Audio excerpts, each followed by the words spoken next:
ia os adolescentes e os jovens. E é claro que eu sempre estava lá, porque eu também sou jovem, né? Você sabe como é que é.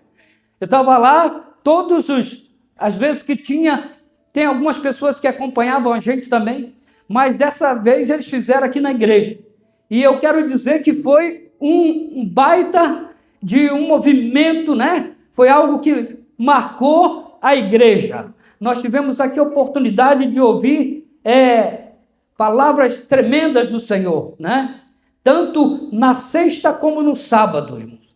Então valeu a pena. A juventude estava aqui, nós tínhamos quase que 90, a perto de 100 pessoas inscritas, né? E a gente pôde ver o mover de Deus. Foi uma festa aqui, né? No sábado, na sexta-feira, nós tivemos aqui a oportunidade de ver. É claro que toda a programação de adolescente e jovem é um pouco diferente da nossa, porque a gente já é tudo velho, encaracado, né? Aquela coisa toda, mas os jovens são cheios de energia. Mas nós podemos ver aqui, irmãos, o quanto Deus fez na vida dos nossos jovens, daqueles que vieram aqui, que participaram. Então, louvado seja Deus, que Deus esteja abençoando os líderes dos jovens, né? Ali dos adolescentes, né? Onde a gente possa ali experimentar o melhor de Deus para a nossa vida, né? E hoje eu queria trazer uma palavra, porque hoje nós estamos aqui diante da mesa do Senhor. Essa mesa aqui que você olha só como é que ela está bonita, né? Ela hoje está diferente, é a primeira vez que tem aqui uma mesa redonda, né? E eu acho que é Deus fazendo tudo, porque realmente todo mundo tem ali um lugar na mesa. E a gente percebe, irmãos, que precisamos tomar um posicionamento. Ali o tema da mensagem de hoje é a ceia e o posicionamento de quem crê. Eu quero perguntar aqui, quem crê aqui no Senhor Jesus, aqui levanta a sua mão.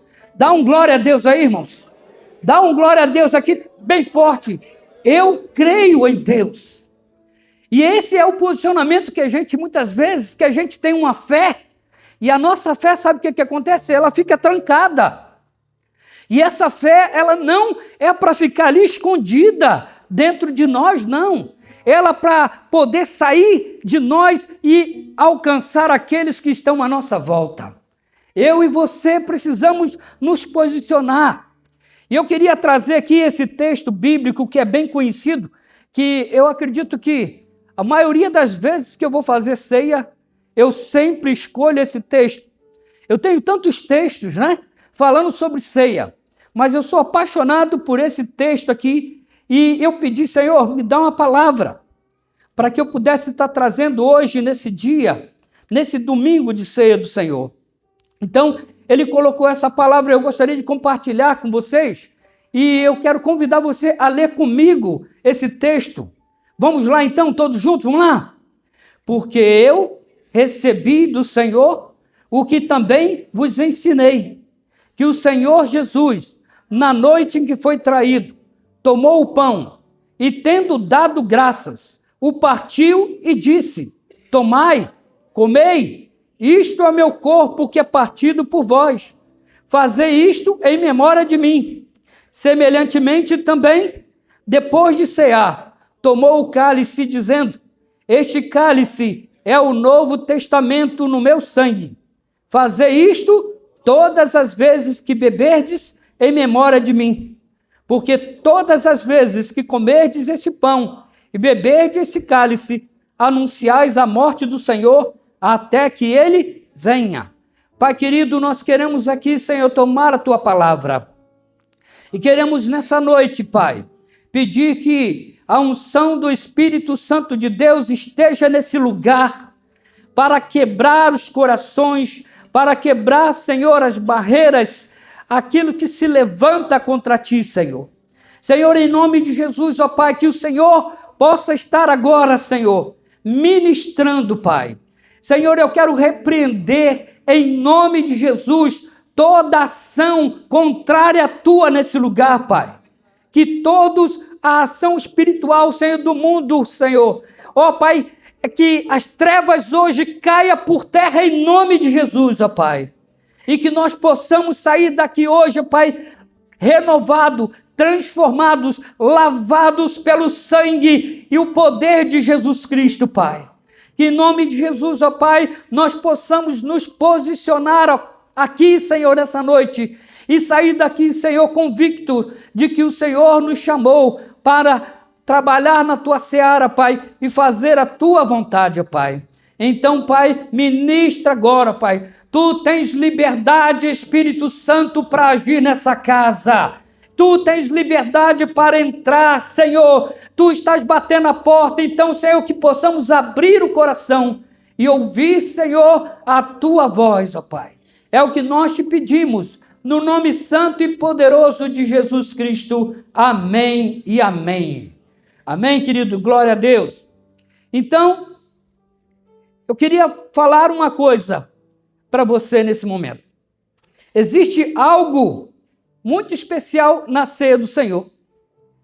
Todas as vezes que a gente se depara com essa mesa pronta, a gente fica na nossa mente e no nosso coração alerta. Porque, afinal de contas, sabe, quando nós estamos aqui diante da ceia, nós nos aproximamos dessa mesa. Nós não estamos apenas, irmãos, fazendo um ato ou cumprindo um ritual, uma tradição da igreja. Nós fazemos isso já desde quando eu me entendo por gente, todo o mês, né? A gente vai lá, toma a ceia do Senhor. Mas o grande problema é que muitas vezes nós estamos tratando isso como se fosse algo corriqueiro. Algo que, de certa forma, nos acostumou. E nós, às vezes, estamos fazendo isso mecanicamente. Nós estamos fazendo isso simplesmente porque é um acontecimento da igreja. Estamos nos aproximando, sabe, de Deus, mas muitas vezes, irmãos, nós estamos longe. E é interessante que esse momento da ceia é onde nós estamos nos aproximando da maior demonstração do amor de Deus para a humanidade. Esse momento é algo que Deus fez para resgatar, porque Ele veio buscar e salvar o que se havia perdido.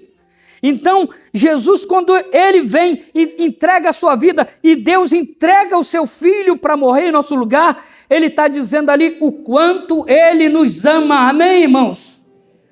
Jesus te ama, olha aqui, olha para mim e ouve essa palavra, Jesus te ama. Muitas vezes nós pensamos que estamos sozinhos, abandonados, largados, mas Jesus, Ele demonstra quando a gente vem para a ceia do Senhor, quando a gente olha para esse corpo que está ali no pãozinho, né? Esse pãozinho ali que daqui a pouco nós vamos comer ele, que simboliza o corpo de Cristo. Sabe, a gente observa e vê que houve uma ação sobrenatural, alguém que se deu por inteiro para que nós pudéssemos ter salvação. Eu e você não merecíamos isso, mas Ele, por seu grande amor, derramou por nós. Ele deu e entregou o seu Filho para morrer em nosso lugar. Porque o pão, ele nos lembra o corpo de Cristo que foi entregue, porque Ele pagou pelos nossos pecados, por suas pisaduras, nós fomos curados, irmãos, restaurados, sarados. Então, eu queria que tu falasse com teu irmão aí, se você já é um crente batizado, que toma a ceia do Senhor e se alimenta ali do corpo de Cristo, você foi curado por Ele, amém? Você foi restaurado para a glória do Senhor. E eu e você precisamos acreditar nisso, sabe? Nós nos aproximamos dele quando entregamos o nosso coração também. A gente olha ali para o cálice também, que o cálice é um pouquinho de suco de uva, que a gente põe ali para simbolizar o sangue do Senhor Jesus. O sangue que foi derramado, o sangue que foi importante para lavar os nossos pecados. Os cálices nos lembram o sangue da nova aliança, uma aliança que novamente foi renovada diante de nós, onde Ele traz para nós ali uma aliança de salvação, que foi derramado para a nossa redenção. Ele nos libertou das trevas e nos trouxe para a sua maravilhosa luz, irmãos. Nós recebemos a redenção, mas a ceia também, irmãos, faz uma pergunta, porque todas as vezes quando a gente chega diante a mesa do Senhor, nós temos também que responder a Deus, dar uma resposta a Ele do que está acontecendo comigo e com você. E é interessante que Ele faz uma pergunta para nós: como está o seu coração diante de Deus, diante da mesa do Senhor nessa noite? Como é que está? Será que você tem vivido na mesma proporção do amor de Deus por nós? Será que tu tem demonstrado o teu amor por Jesus Cristo, assim como Ele demonstrou o amor por mim e por você? Geralmente a gente vai ficar em falta, mas a gente precisa entender, irmãos, que nós, como igreja, não podemos ser e continuar sendo crianças espirituais. Nós precisamos caminhar, nós precisamos andar. E é por isso que eu tenho falado no posicionamento da igreja, porque quando tomamos um posicionamento, nós crescemos espiritualmente. Quando tomamos um posicionamento, sabe o que acontece? O nosso coração vai servir a Ele de todo agrado. Não vai ser uma falsidade, mas vai ser algo que verdadeiramente está acontecendo. Eu tenho que amar a Ele de todo o meu coração, de toda a minha força, de todo o meu entendimento diante dele. Sabe, o Deus que operou o maior milagre da história, que é a ressurreição de Cristo, continua sendo o mesmo. O Deus que operou o milagre de Jesus, irmãos. Então, quando eu chego aqui num domingo, que é todo segundo domingo do mês aqui na igreja, quando a gente se depara com essa mesa, eu preciso entender que esse Deus foi aquele que no terceiro dia ressuscitou Jesus dos mortos. Sabe, ele havia falado para os discípulos, falando com eles o seguinte: olha, eu vou morrer, eu vou ser crucificado e ao terceiro dia eu vou ressuscitar. Alguns falam: não, Senhor, acaba com esse negócio de morte, porque o Senhor não vai morrer de maneira nenhuma. Mas Jesus fala: não, isso vai acontecer. E é interessante, irmãos, que ele vai lá, e até o dia em que Deus já tinha determinado para que isso acontecesse, ele foi lá e entregou a sua vida, sabe? E isso aconteceu. Mas agora é interessante, porque quem se aproxima dessa mesa, meu irmão, é chamado a assumir um posicionamento de fé. Um posicionamento de fé. Porque esse Deus que operou o maior milagre, irmãos, Ele está em cada culto aqui presente. Ele está aqui e muitas vezes nós saímos daqui do mesmo jeito que entramos. Eu não posso viver assim. Eu tenho que tomar um posicionamento e dizer: não. Assim como Ele se entregou e cumpriu a sua palavra, eu também, como servo dEle, eu preciso ser um servo que vai fazer também a minha parte. Eu tenho que entregar a Ele aquilo que Ele deu para mim, irmãos. Não porque eu tenho que pagar, mas porque Ele me amou primeiro. E eu preciso me aproximar dEle. Sabe? E aí eu queria que passasse o primeiro ponto. A ceia nos lembra que servimos ao Deus do impossível. Olha só o que diz o versículo ali, 1 Coríntios 11, 26. Ele diz assim: porque todas as vezes, diga comigo, todas as vezes, irmãos. Mais uma vez, todas as vezes. Por que eu estou ressaltando isso aqui? Porque é necessário que a gente tenha isso em mente. E ele diz assim: todas as vezes que comerdes este pão e beberdes o cálice, anunciais o quê? A morte do Senhor até que Ele venha. Olha só que coisa maravilhosa. Cada vez que a gente se reúne, essa reunião devia aflorar o amor de Deus que veio sobre nós, para que nós pudéssemos extravagar aqui de amor de Deus para aquelas pessoas que estão ao nosso redor, irmãos. Sabe, a gente não pode chegar aqui num culto de ceia e fazer as mesmas coisas, sabe, num costume de uma religiosidade, mas nós precisamos verdadeiramente colocar aqui, diante desse pão e desse cálice, o sofrimento de Jesus na cruz do Calvário. Eu e você precisamos nos levantar, precisamos nos erguer a tal ponto que possa pregar esse evangelho a todas as pessoas. Porque quando nós participamos da ceia, nós anunciamos que Jesus Cristo morreu. Mas é interessante que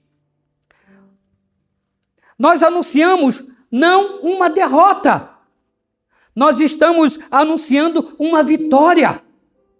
É algo que a gente, quando acaba de tomar a ceia, a gente sai daqui renovado, restaurado, dizendo: muito obrigado, meu Jesus, porque você me libertou das trevas, me tirou do pecado e me deu a sua maravilhosa luz. Quando nós, irmãos, tomamos essa atitude, sabe o que acontece na nossa vida? Sabe? A gente é transformado. É interessante que a cruz parecia o fim. Imagine só, aqueles discípulos de Jesus, então, porque eles estavam ali, e aí de repente, quando ele é entregue aos homens, aí acontece umas batalhas, Pedro vai lá, corta a orelha de um dos camaradas que estava lá, dos soldados, né? E Jesus para com isso, Pedro. E eles tentam defender Jesus, mas Jesus, ele não está querendo ser defendido, ele está sendo entregue. E essa era a vontade do Pai, essa era a vontade do próprio Jesus. Então, ali, parecia que aquele momento seria o fim de tudo. Os discípulos, quando olharam e pensaram que tudo havia acabado, e foi isso que aconteceu com eles, quando Jesus foi preso, eles ficaram desesperados. Não sabiam o que faziam, cada um fugiu para não ser preso. Só teve um que acompanhou ele de longe, que foi Pedro, e a gente sabe de tudo que aconteceu. Pedro vai para lá, e quando ele chega naquele lugar onde Jesus estava sendo julgado, as pessoas olham para Pedro e falam: oh, você é um deles. E Pedro: não, eu não conheço esse homem. Agora aquele Jesus, que era amado, está sendo desprezado, está sendo trocado. E aí, novamente, Pedro vai para outro lado. Quando ele chega perto de outras pessoas, as pessoas olham para ele: ei, você é um deles, eu te vi com ele um dia. Não, eu não conheço esse homem. E aí foi para o terceiro. E aí quando chegou o terceiro, ele negou de novo e o galo cantou. E quando o galo canta, ele cai em si. E ele olha para ele e fala assim: miserável homem que sou. Porque, afinal de contas, ele negou ao Senhor Jesus, irmãos. Os discípulos se esconderam durante muito tempo, que foi preciso uma mulher chegar lá, porque as mulheres tiveram coragem de ir até o sepulcro, e chegando no sepulcro, elas olham e a pedra está fora do lugar, eles entram lá dentro e elas ficam preocupadas: roubar o corpo do nosso Senhor. E quando ela sai, ela encontra um homem que ela pensou que era o jardineiro, e ela começa a falar: roubar o corpo do meu Senhor. Jesus então se apresenta para ela e fala assim: fala com os meus discípulos que eles vão para Jerusalém, que em breve eu vou ressuscitar, eu estarei lá com eles, né? Tinha ressuscitado, irmãos, tinha voltado à vida, porque é isso que acontece, né? E aí esse primeiro ponto, irmãos, aqui que nós estamos vendo, né? Por favor, põe o primeiro ponto lá para mim. Obrigado. Então, nós precisamos lembrar que servimos ao Deus do impossível. Você não serve a um Deus qualquer, mas você está servindo ao Deus Todo-Poderoso, irmãos. O Deus que pode todas as coisas. E eu e você precisamos melhorar. O inferno, ele pensou e imaginou que tivesse acabado com esse problema de Jesus Cristo. Eles ficaram felizes quando colocou no coração de Judas de trair Jesus. Eles ficaram felizes quando o povo foi até os governadores, e chegando lá, ele pega e começa a falar. Tinha Barrabás e tinha Jesus, e ele perguntou: vocês querem quem seja solto, Barrabás ou Jesus? E aí eles foram lá e escolheram a Barrabás para ser solto. E enquanto a Jesus eles falavam: crucifica-o, crucifica-o. O inferno estava fazendo festa. O inferno estava contente porque pensava que acabou tudo. Acabou. Nós agora não vamos ter mais problema com esse Jesus de maneira nenhuma. Mas aí quando chega no terceiro dia, porque no terceiro dia foi quando Deus transformou o maior sofrimento da terra na maior vitória da história. Foi naquele dia em que o Senhor levantou dos mortos, irmãos, e ele pôde novamente assumir o seu lugar. Sabe, é interessante que passou o primeiro dia, onde Jesus morreu e foi levado para o sepulcro. Os discípulos numa tristeza só. O segundo dia veio e ainda a tristeza era profunda no coração daqueles homens. Mas ao terceiro dia, Jesus ressuscitou dos mortos. Jesus se levantou. E é interessante, irmãos, que não precisou ninguém chegar lá. Geralmente todos os milagres que Jesus fazia, ele orava pelas pessoas, ele colocava a mão, ele falava assim: seja como tu falou, pela sua fé. Mas quando Jesus estava lá dentro do sepulcro, ninguém foi lá pedir para Jesus ser ressuscitado. Mas Jesus ressuscitou, porque ele é Deus. E aquilo que ele falou para os discípulos dele, antes de ser entregue na mão dos homens, ele falou: eu vou ressuscitar ao terceiro dia. E quando chegou o terceiro dia, aconteceu, porque a palavra de Deus nunca volta vazia. A palavra de Deus sempre vai fazer aquilo que ele planejou. A palavra de Deus, irmãos, não pode ser esquecida. E quando eu estou aqui diante da mesa do Senhor, eu preciso mais do que nunca entender que Ele ressuscitou, Ele vive, está, porque Ele vive. Eu posso crer no amanhã. Tem um corinho da igreja que a gente canta, que é: porque Ele vive. Porque Ele vive, posso crer aonde? No amanhã. Eu queria cantar com vocês essa música, vamos lá.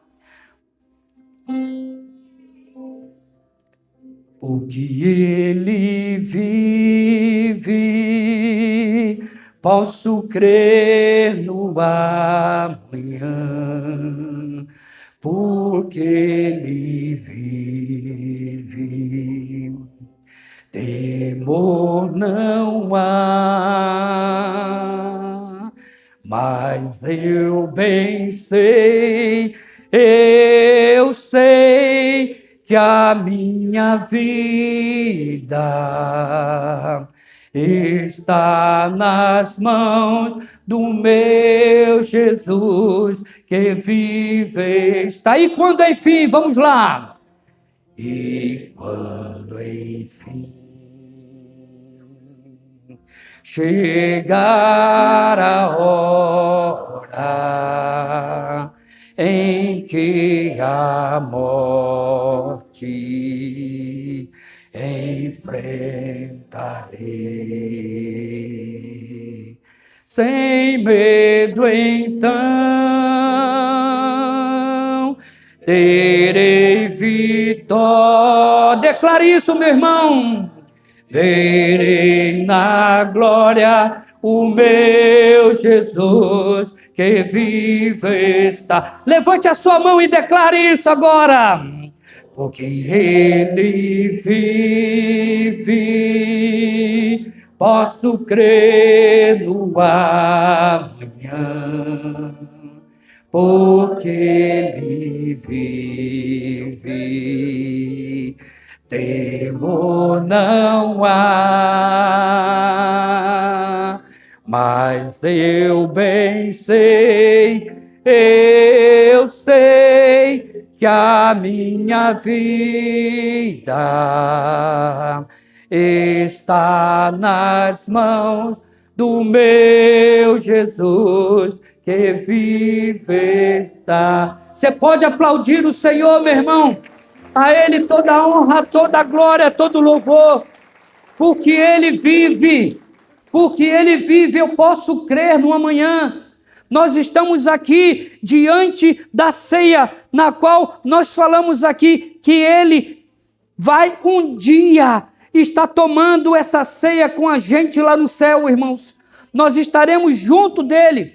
O inferno, ele não se deu bem nisso, muito pelo contrário, porque através da ressurreição de Cristo, o Senhor mais uma vez veio e tomou sobre ele toda a responsabilidade, na qual sobre ele, a ele foi dado um nome que é sobre todo nome, pelo qual todos têm que se dobrar diante dele. E agora nós precisamos, irmãos, cada dia buscar a esse Deus. Talvez você tenha chegado aqui hoje, nessa igreja, dizendo assim: meu casamento não tem mais jeito, pastor, a minha mulher já não tem mais jeito, meu marido não tem mais jeito. Talvez você chegou aqui dizendo: os meus filhos não têm mais condições, eles estão distantes do Senhor. Talvez você chegou aqui dizendo: a minha saúde está abalada, eu não estou mais vivendo com Cristo como antigamente. Talvez você esteja dizendo aqui, chegou aqui dizendo nessa noite: a minha fé está enfraquecida no Senhor, mas hoje você veio aqui, diante da ceia do Senhor, nós temos a oportunidade de fazer com que tudo isso seja, em nome de Jesus, mudado na nossa vida. Porque Ele é Deus de milagres, Ele é Deus de poder, Ele é capaz de fazer infinitamente mais de tudo que tu pensa e de tudo que você pede na sua vida. A ceia nos lembra que o nosso Deus continua sendo o Deus da ressurreição. Então, se você está perdendo a esperança, irmãos, você está perdendo a fé em Jesus Cristo. Então restaure isso. Hoje é tempo de renovação, é tempo de você buscar a glória dele na sua vida. Porque a ceia, ela nos lembra que o nosso Deus continua sendo o Deus da ressurreição. E se ele venceu a morte, não existe nada impossível para ele. Nada é impossível para o nosso Deus. Nada, irmãos. Então, por que você está tímido? Por que você muitas vezes deixa o inimigo falar na tua mente, falar que você está perdendo a fé, que você está cansado? Não, irmãos, revigore a sua vida e peça para Deus renovar você nessa noite. O segundo ponto, olha só o que diz o segundo ponto, por favor. A mesa nos chama a um posicionamento de fé. Lá em Hebreus 11:6, olha só o que diz ali. De fato, sem fé é o quê? Impossível agradar a Deus. Quem tem fé aqui, levanta a mão e dá um glória a Deus. Quem tem fé aqui, irmão, sabe que isso é uma verdade. Eu estava contando para os irmãos essa semana algumas coisas da minha vida em que eu pude realmente ver a ação de Deus de maneira sobrenatural. Mas eu precisava me posicionar. E é por isso que quando eu chego aqui, todos os domingos, na frente dessa mesa, eu que vou aqui cear, abrir a ceia para entregar a vocês, eu tenho uma responsabilidade muito maior. Porque, afinal de contas, olha só o que diz aqui o texto. Ele diz assim, né? Que aquele que se aproxima de Deus. Porque, irmãos, nós precisamos entender que um posicionamento é algo que acontece além, né, da nossa própria força. Porque é a força de Deus habitando em nós que faz a transformação da nossa vida. Porque a fé não é apenas acreditar que Deus existe. A fé é decidir caminhar na direção dele. A fé é você tomar o caminho. A fé é você dizer assim, olha, eu creio, então porque creio eu obedeço. Porque creio eu vou fazer. Posicionamento, irmãos, de fé. Porque sem esse posicionamento nós não vamos conseguir chegar em lugar nenhum. Porque afinal de contas, a Bíblia vai falar sobre milagres. A Bíblia vai falar sobre um monte de coisas e é por isso que na Bíblia os milagres quase sempre foram precedidos por um posicionamento. Todas as vezes que a gente vê um milagre acontecendo na Bíblia, irmãos, é alguém que tomou uma posição, se posicionou diante daquilo que estava acontecendo. Nós temos algumas histórias na Bíblia que falam sobre isso. Nós temos ali a mulher do fluxo de sangue, aquela mulher que há 12 anos estava enferma. Ela estava lá, já tinha gastado todos os seus recursos com os médicos, ela não tinha mais o que fazer, ela estava sendo desacreditada pelos médicos. Mas aí, de repente, aquela mulher estava ali e ela começou a ouvir falar que estava chegando na cidade um homem, e o homem se chamava Jesus, e aquele homem, por onde passava, curava pessoas. Já tinha curado os cegos, já tinha curado as pessoas que estavam sem poder andar, se levantaram. Os surdos ouviam. Ela então começou a ouvir, e quando ela começa a ouvir, o coração dela começa a arder. E é isso que deve acontecer na nossa vida, quando a gente está diante dessa mesa. O nosso coração deve arder, irmãos. Não deve simplesmente manipular aqui o pão e o cálice, mas a gente precisa arder diante de Deus, queimar diante do Senhor, para que a gente possa se posicionar diante do sacrifício do Senhor Jesus na cruz do Calvário.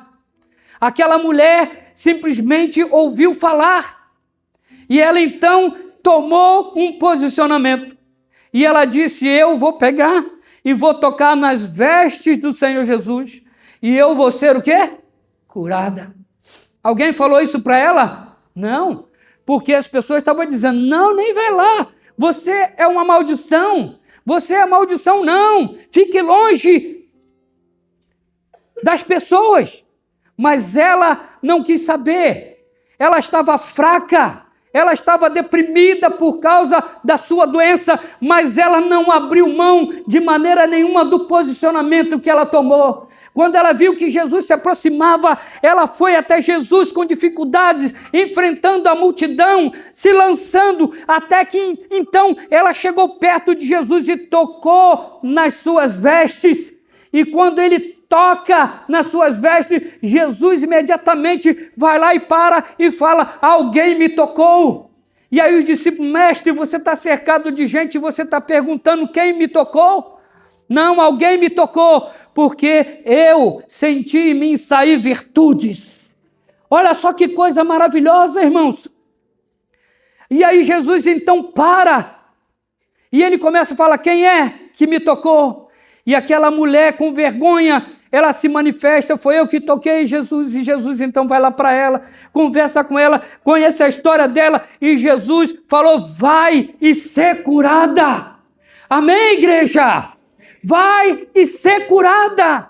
E aquela mulher ficou curada imediatamente, porque ela se posicionou diante de Deus. Nós também temos a história do cego Bartimeu. E Bartimeu está ali, é um cego, estava colocado à margem da sociedade, estava vivendo, mendigando, porque era isso que acontecia com as pessoas que estavam, de certa forma, doentes. E aí então ele vê um rebuliço acontecendo pelas ruas, e ele fala: isso aqui não está igual, está acontecendo um movimento diferente hoje. E aquele homem então, ele começa a perguntar, ele vai lá e pergunta a uma pessoa: oi, o que está acontecendo aí? Eu não posso enxergar, me diga o que está acontecendo. Não, é que quem está vindo aí é Jesus Cristo. Mas quem é Jesus? Jesus é aquele que está ressuscitando os mortos, é aquele que está curando os enfermos. E aquele homem, então, Bartimeu, começou a queimar o coração dele, começou a buscar e a querer encontrar-se com Jesus. E aí, então, ele não tinha como ir, porque ele não sabia, porque ele não conseguia ver, e ninguém queria ajudar. Então ele toma um posicionamento. E qual o posicionamento? Quando ele vê que está perto dele aquele homem, ele começa a gritar e ele fala: Jesus, filho de Davi, tem misericórdia de mim. E assim ele grita. E aí as pessoas param de gritar, cego, para de gritar, de atrapalhar. E cada vez que as pessoas mandavam ele parar, mais uma vez ele aumentava a sua voz e clamava: Jesus, filho de Davi, tem compaixão de mim. E aí foi, até que Jesus ouviu, e quando Jesus ouviu a voz dele, mandou que o trouxesse. E aí quando ele chega lá aos pés de Jesus, Jesus pergunta: que queres que eu te faça? Ele fala: que eu possa ver novamente. E naquele momento Jesus fala assim: então veja. E aquele homem começou a ver, irmãos, a glória do Senhor, irmãos. Sabe, ele foi curado. Existe também a história do centurião, aquele homem que era do exército romano. Aquele homem estava com um servo dele doente, e ele foi até Jesus, e quando ele chega lá em Jesus, ele vai lá e Jesus atende ele, e ele fala assim: olha, Jesus, eu queria que o Senhor pudesse curar o meu servo que está lá em casa doente, ele está acamado. E aí Jesus fala assim: então tá, vamos lá que eu vou curar o teu servo. E ele fala assim: não, Senhor Jesus, por favor, não, eu não mereço que você vá lá na minha casa, eu não sou digno que você entre na minha casa, basta apenas uma palavra, e o meu servo será curado, porque eu já estou acostumado em dar ordem, porque quando eu falo para o meu servo, eu digo vai e ele vai, eu digo vem e ele vem, quando eu peço para o meu servo fazer as coisas, ele faz. Então, Senhor, basta uma palavra. Jesus, na mesma hora, quando olhou para aquela atitude e o posicionamento daquele homem, ele fala assim: nunca vi em Israel tamanha fé. Nunca vi em Israel tamanha fé. Então vá e sê como tu falou. Olha só, irmãos, e na mesma hora, aquele homem foi curado para a glória de Deus, irmãos. Sabe, irmãos, nós não podemos de maneira nenhuma, sabe, aqueles homens não controlavam o milagre, aquela mulher não controlava o milagre, mas eles podiam decidir aonde colocar a sua fé. E é isso que nós precisamos nos posicionar. Aonde você tem colocado a tua fé, meu irmão? Porque se a tua fé está em Jesus, Ele é o Deus do impossível. Se Ele venceu a morte, Ele pode vencer qualquer coisa que existe nesse mundo. Não tem nada que possa impedir o agir e o mover do nosso Deus. Jesus é todo poderoso. E quando nós chegamos aqui hoje, nessa mesa da ceia, aonde a gente vai declarar aqui que Ele ressuscitou dos mortos, irmãos, e Ele pagou o preço do nosso pecado, nós precisamos crer que Ele é capaz de fazer todas as coisas em nossa vida. Amém? Terceiro e último ponto, diz assim, ó: quem se posiciona em fé vive na expectativa do agir de Deus. Quem se posiciona em fé fica na expectativa de agir no agir de Deus. Fica na expectativa de agir no poder de Deus, irmãos. E é isso que a gente tem que ficar. Sabe o que tem acontecido com a igreja? Eu tenho falado aqui nesses cultos nossos que a gente vai estar orando todas as vezes para as pessoas serem curadas. Porque eu creio que Jesus cura. Você acredita nisso também, irmão? Amém?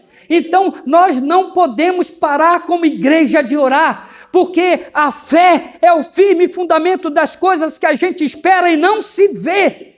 Sabe, nós precisamos acreditar e precisamos começar como igreja. Eu tenho falado aqui que essa igreja, nós vamos ver prodígios e milagres acontecendo aqui no dia a dia. Pessoas sendo curadas, transformadas, renovadas. Mas isso depende, sabe de quê? Da nossa fé. Aonde a gente coloca? Qual é a expectativa que você tem depois de sair de um culto de ceia? Qual é a expectativa que acontece na tua vida quando você recebe uma palavra, como nós recebemos nessa semana, e aí você chega em casa, se bobear, você já perdeu a palavra toda. Mas o posicionamento nos atrai. O posicionamento nos leva para perto de Jesus. Olha só o que fala ali em Efésios 3:20. Vamos ler todos juntos, vamos lá? Ora, aquele que é poderoso para fazer infinitamente mais do que tudo quanto pedimos ou pensamos, conforme o seu poder que opera em nós. Ó, aquele que é o quê? Poderoso para fazer o quê? Infinitamente mais. Quem aqui está precisando que Jesus faça alguma coisa na sua vida? Aí levanta a sua mão aí, irmão. Você está precisando que Jesus faça alguma coisa na tua vida? Então, é hoje. É hoje que Ele quer fazer na tua vida. Não deixe para amanhã, porque amanhã pode ser o quê? Muito tarde. É hoje que Cristo quer fazer na sua vida. Porque quem participa da mesa não sai apenas lembrando da cruz, mas sai esperando o agir de Deus na nossa vida. Eu saio daqui com expectativa que Deus vai fazer, né? Eu estava contando ali agora há pouco, que um dia teve um irmão que me chamou, e ele falou assim: pastor, vai lá em casa, porque a minha esposa, ela está muito doente, ela está lá com a garganta inflamada, ela não consegue falar direito. E ele tinha se convertido há pouco tempo. Ele era um homem que já tinha lido, em um mês, ele leu todo o Novo Testamento. Em um mês ele leu todo o Testamento. E era um homem que estava ali comendo a palavra de Deus. E ele, quando lia o Novo Testamento, ele via milagres. Mas a esposa dele ainda não acreditava naquilo. E ele falou assim: vai lá orar por ela, pastor, porque afinal de contas eu creio que Deus vai fazer um milagre. E eu falei assim: você crê? E então eu também creio. Vamos lá, pode marcar que eu vou estar lá tal dia. Marcamos lá. E aquele dia em que nós chegamos lá na casa desse irmão, ele estava um frio que não, essa semana passada não foi igual. Era um frio ali terrível, né? Eu estava com uns 3 casacos lá, né? De tanto frio que estava fazendo. E aí então eu abri a palavra do Senhor na casa dela e eu li algumas palavras para ela e dizendo: olha, sim, Jesus está dizendo que quando a gente crê nele, ele é capaz de fazer milagres. E aquela mulher estava lá com a garganta dela inflamada. E aí então eu acabei de falar com ela e agora nós vamos orar. E eu pedi: fica de pé. E ela estava no sofá, ela se levantou. E eu então impus as mãos e comecei a orar por ela, o marido dela junto comigo, e a gente começou a orar e a clamar. E a gente começou: Senhor, que em nome de Jesus, hoje aconteça aqui, Senhor, o milagre, para que possa em nome de Jesus, ó Pai, mudar o coração dessa mulher. E aí começamos a orar, irmãos. Daqui a pouco aquela mulher, ela começou a ter, como ela não conseguia falar, ela começou unir aqui, e começou a fazer um barulho estranho, e eu olhei para aquilo: meu Deus, o que está acontecendo com essa mulher? Eu fiquei assustado, né? Porque afinal de contas, e daqui a pouco, sabe o que aconteceu? Ela começou a suar, de cair água naquele frio, e eu fiquei olhando para aquilo: meu Deus, essa mulher vai morrer aqui, né? E eu pensando lá e orando, mas com medo que acontecesse algo. E aí, então, aquela mulher, de repente, ela começou a ir para trás e caiu em cima do sofá. E ela começou, e nós fomos lá pegar ela. E quando ela botava a mão na garganta, e ela falava assim: eu estou curada. Sabe, irmãos? Foi um momento em que eu não esperava, porque quem faz a obra não é a gente, é Jesus. Sabe? Porque esse que ressuscitou dos mortos está vivo. E porque ele está vivo, eu posso crer. Eu posso crer, meu irmão. Nós temos que acordar como igreja, nos posicionar para que a glória do Senhor venha sobre nós. Quem se posiciona em fé, continua orando, não desista. Olha aqui, se você está querendo desistir, porque tem muita gente lá sendo largada pelo caminho, paralisado, mas hoje, em nome de Jesus, vai haver restauração hoje aqui, irmãos. Em nome de Jesus, corações vão sair daqui queimando por Ele, sabe? Loucos por Jesus, como nós cantamos no início. Quando a gente se posiciona, continuamos a obedecer. Não importa se está a luta dura demais, não importa se está difícil, mas nós obedecemos porque nós cremos que Ele é o Deus, é o homem. Ele não é homem para que minta, nem filho do homem para que se arrependa. Se Ele falou, Ele vai cumprir, irmãos. Aquele que se posiciona, irmão, continua servindo ao Senhor, não abandona, está ali na luta, mas está dando glória a Deus, né? Está ali numa luta tremenda, mas ele sabe que pode confiar. Aquele que se posiciona, irmãos, continua esperando. Esperei com paciência no Senhor, e Ele ouviu o meu clamor. Quem está clamando aqui? Quem está clamando aqui, irmãos, Ele está ouvindo o teu clamor. Essa noite, irmãos, nós queremos que Deus faça uma obra maravilhosa nesse lugar. Sabe por quê, irmãos? Porque quem se posiciona sabe que Deus ainda cura. Quem se posiciona sabe que Deus ainda restaura. Quem se posiciona sabe que ainda Deus salva. Quem se posiciona sabe que Jesus batiza com o Espírito Santo. Quem se posiciona sabe que Jesus realiza milagres. E o maior dos milagres, irmãos, foi a ressurreição, porque quando Ele ressuscita, Ele perdoa os nossos pecados e nos dá agora uma nova vida. E eu quero terminar essa mensagem de hoje pegando uma ilustração. Essa ilustração é quando Jesus chamou Pedro para andar sobre as águas. O milagre não começou quando Pedro colocou os pés na água. O milagre começou quando ele decidiu sair do barco. Porque o milagre acontece no posicionamento, na atitude que você toma. E quando ele tomou essa atitude, quando ele decidiu sair do barco, tudo mudou. Enquanto ele permaneceu sentado, Pedro apenas observava Jesus. Mas quando ele respondeu o chamado de Jesus Cristo, ele experimentou algo que os outros discípulos nunca tiveram oportunidade. Pedro andou sobre as águas. Ele fez algo que os amigos deles não puderam fazer, porque foi ele que tomou um posicionamento. Assim também acontece com a gente, irmãos. Jesus continua chamando o seu povo para perto.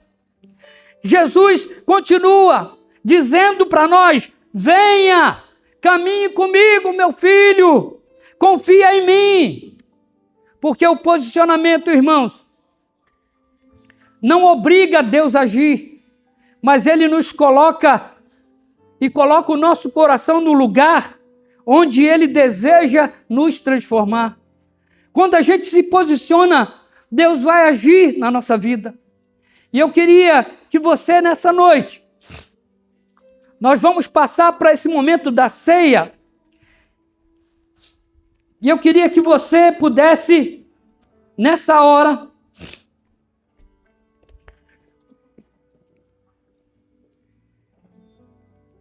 se posicionar diante do Senhor. Eu estou aqui em volta dessa mesa. Eu não sei como é que está sendo a sua vida, mas eu sei de uma coisa.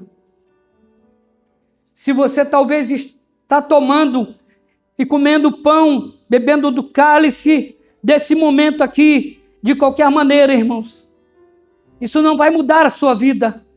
Você precisa hoje pedir: Senhor, eu quero uma transformação no meu coração. Eu não quero sair daqui hoje do mesmo jeito que eu entrei. Eu preciso tomar um posicionamento, porque as pessoas aí fora, irmãos, estão todos os dias clamando por socorro, enquanto que a gente aqui está recebendo do Senhor graça e misericórdia, sabendo que Ele é bom, sabendo que Ele nos alimenta todos os dias. Mas precisamos, irmãos, verdadeiramente viver aquilo que Ele tem nos dado. Talvez você tenha tomado esse corpo de Cristo comido aqui de qualquer maneira, mas eu queria dizer que isso não acontecesse mais na sua vida. Que você pudesse hoje pedir: Senhor, por favor, restaure em mim, Senhor, o meu caráter espiritual, para que eu possa buscar verdadeiramente aquilo que o Senhor tem me dado. Porque quando Ele ressuscita dos mortos, Ele está dizendo para você: meu filho, confie em mim, que eu posso todas as coisas.